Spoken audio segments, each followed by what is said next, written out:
Thank you for the introduction. It's an honor to address the Roundtable today, and I wish I was there with you in my hometown. I'm grateful for the opportunity to address you by video and to be a part of the critical discussions on Western water. I first want to offer my gratitude to Senator Daines and Congressman Newhouse for your leadership as this year's co-chairs of the Western Caucus Foundation. I would also like to thank Sean O'Brien for his work across the West and for his partnership throughout the years. The Reclamation team appreciates the work of the Foundation and its members in educating the law and policymakers about the issues unique to the American West. Reclamation and the Foundation share a kinship in that respect. Reclamation's mission serves to address the challenges and opportunities unique to our 17 Western states. As you're keenly aware, this year has proven particularly challenging. We're off a year of the worst hydrology in over a century.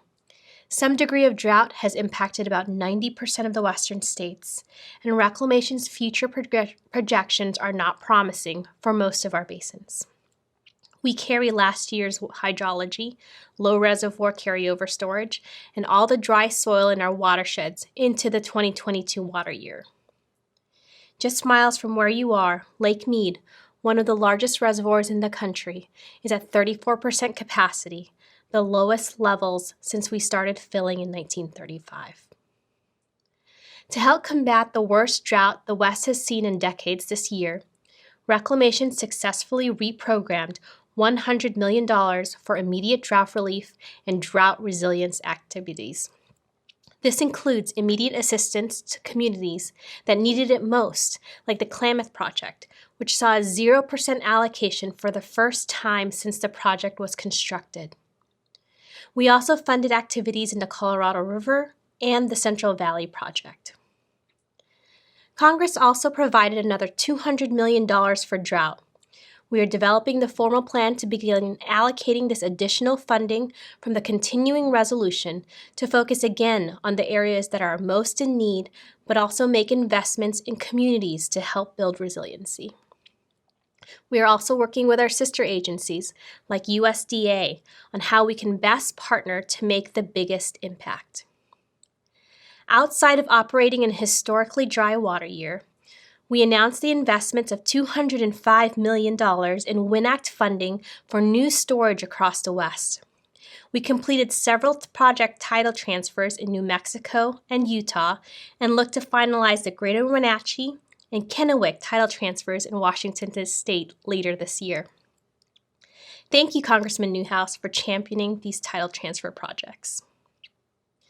Looking into the future, the enactment of the bipartisan infrastructure law means we'll now have a greater resource to address the impacts climate change has across the West.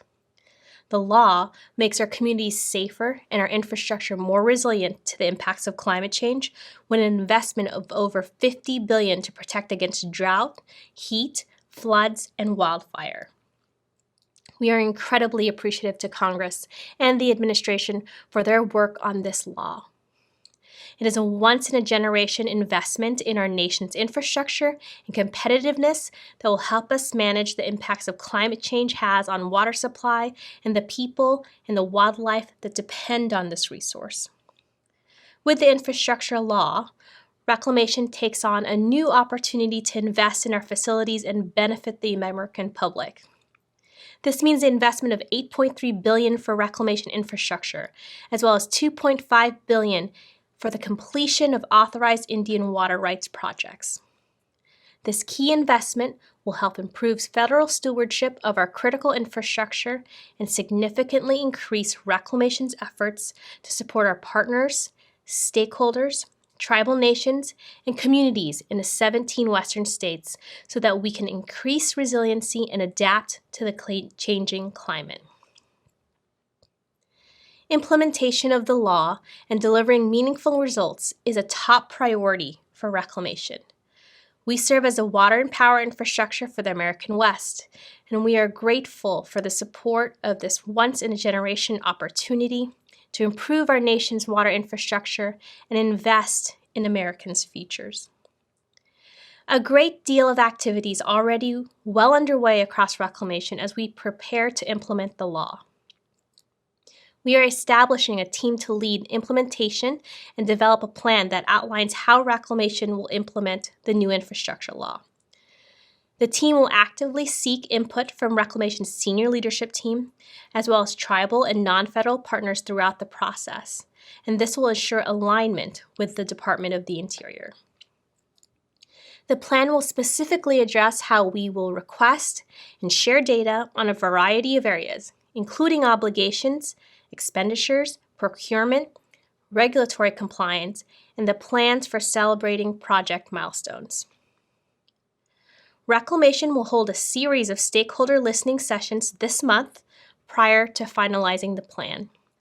A spend plan for FY22 is due to Congress by mid-January, and we look forward to working with you and your constituents in implementing the infrastructure law.